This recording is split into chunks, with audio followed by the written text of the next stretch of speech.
You have probably heard your surname explained to you before. Someone in your family said it was English, or Norman, or Scottish, or that it came from a trade your ancestors did centuries ago. Maybe you've looked it up online and found a simple meaning. Smith means blacksmith, baker means baker, tailor means tailor. Easy, straightforward, clean. Except it isn't. Not even close. Because the deeper genealogists dig into old parish books, tax rolls, medieval court records, and modern DNA, the clearer one truth becomes. Millions of British surnames do not mean what people think they mean. Some were mistranslated, some were rewritten, some were forced on families, some were misunderstood by clerks who couldn't spell, and some were swapped, altered, or softened so many times that the original identity under them is now unrecognizable. And if you think your surname tells you a simple, reliable story about your ancestry, it might be completely wrong. For years, people asked historians where their name came from and got confident, tidy answers. But when linguists began comparing surnames to medieval dialects, and when geneticists started mapping surnames to male Y chromosome lines, the story cracked open. The truth is stranger and messier, but far more interesting. So how do you know whether the surname you've carried your whole life actually reflects who your ancestors were? There are certain patterns, repeated mistakes, repeated evolutions, repeated historical quirks that show up over and over again in British surnames. None of these is proof on its own, but together they reveal just how fragile, flexible, and misleading surnames really are. Let's get into it. One of the biggest reasons your surname may be wrong is spelling. Specifically, the fact that for most of British history, spelling didn't exist the way we think it does today. Before dictionaries, before standardized English, before literacy became widespread, clerks wrote whatever they heard. Whatever they thought your ancestor said became the official version of the name. Take the name Clark. In one set of baptism records from the 1600s, the same family appears as Clark, Clark, Clerk, and Clerk, all in the same parish, all within 20 years. Nobody corrected the spelling because there was nothing to correct. Names were written the way they sounded to the person holding the pen. If your surname has multiple known spellings, or even if it doesn't, that's the point. The spelling that survived often had nothing to do with your family's choice. It was a clerk's ear, a rector's handwriting, or a tax collector's rushed guess. And sometimes, a single stroke of a quill permanently altered the identity of an entire family.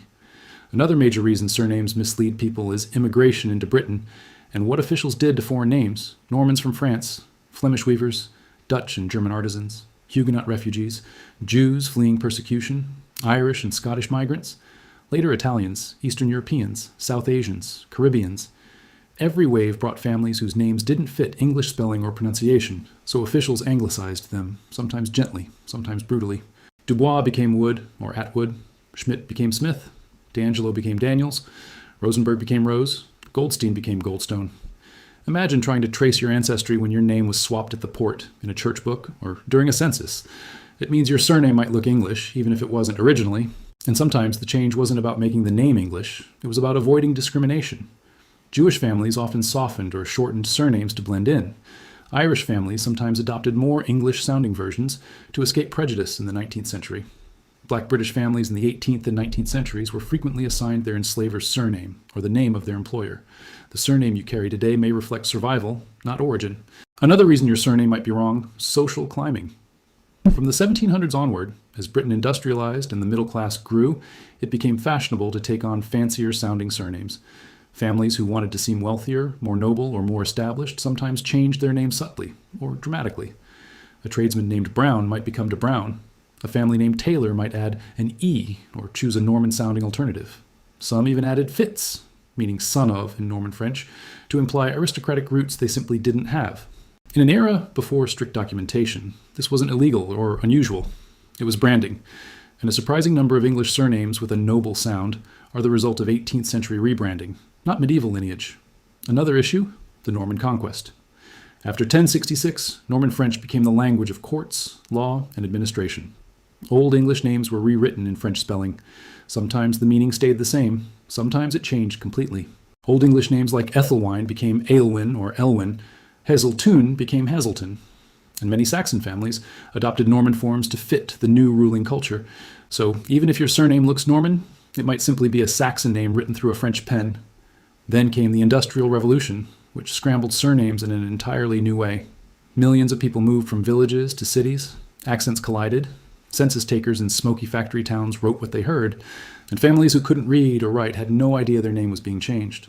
Researchers reviewing the 1841 census estimate that as many as 1 in 10 surnames were misspelled or altered in that single count. And once it appeared in government records, it stuck. That means your family's real surname may have disappeared in a census office 180 years ago, replaced by a version nobody ever intended. But the biggest surprise for genealogists came from modern DNA studies.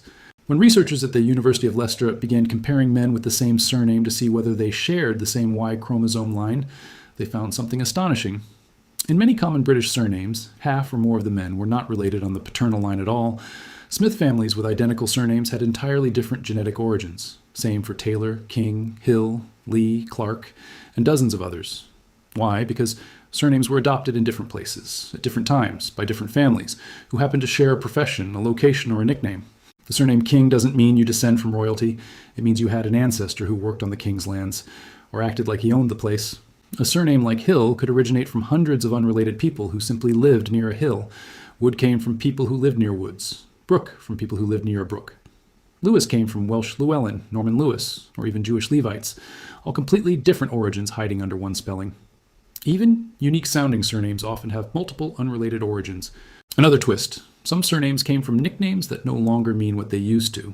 The surname Silly once meant happy or blessed. Wild meant untamed, not out of control.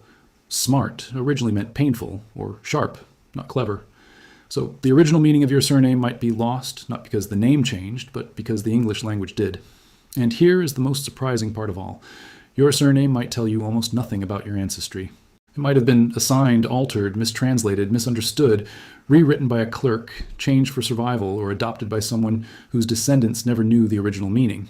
It might have come from a location your family didn't stay in, from a job nobody does anymore, or from a nickname whose meaning died centuries ago.